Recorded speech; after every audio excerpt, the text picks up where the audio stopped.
এখানে যে খেজুরগুলো দেখা যাচ্ছে এগুলো হলো মরিয়ম খেজুর, এগুলো হলো ইরানি মরিয়ম।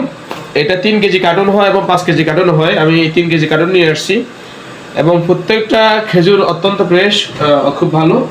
যাদের প্রয়োজন হবে আমাদের ইনবক্সে নক করবেন, আমরা সারা বাংলাদেশে ক্যাশ অন ডেলিভারিতে এগুলো দিয়ে থাকি। প্রত্যেকের জন্য একটা সুযোগ থাকবে যে আপনি ডেলিভারি ম্যানের সামনে খেজুরটা 1 পিস মুখে দিবেন, 1 পিস মুখে দিয়ে আপনার যদি ভালো লাগে সম্পূর্ণ টাকা পেমেন্ট করবেন, আর যদি পছন্দ না হয় তাহলে শুধু ডেলিভারি চার্জটা দিয়ে আপনি মালটা রিটার্ন করে দিতে পারবেন।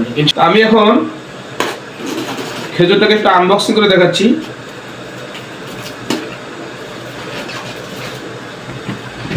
মাশাআল্লাহ, আমি 2-1টা খেজুর আপনাদেরকে হাতে নিয়ে দেখাচ্ছি। দেখুন, যাদের প্রয়োজন হবে আমাদের ইনবক্সে নক করবেন, আমরা সমগ্র বাংলাদেশে ক্যাশ অন ডেলিভারিতে পৌঁছে দেব ইনশাআল্লাহ।